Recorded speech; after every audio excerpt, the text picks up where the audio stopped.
तो दोस्तों देखिए, हम इस तरह का एक साइनेज बना रहे हैं। ये रेडी करेंगे आज हम।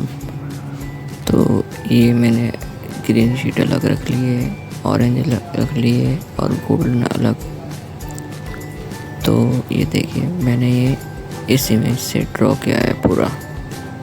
ये थी हमारी इमेज और ये हमारी साइड में फाइल रखी हुई है। ये मैंने पूरा ड्रॉ किया है पेन टूल से। ये देखिए, ये कटिंग के लिए फाइल बनती है पहले, बाद में ये कटिंग होती है। ये देखिए, इस तरीके से मैंने ड्रॉ किया है। देखिए, ये हमारी कटिंग चल रही है और अब हम ये साइनेज बनाना शुरू करेंगे।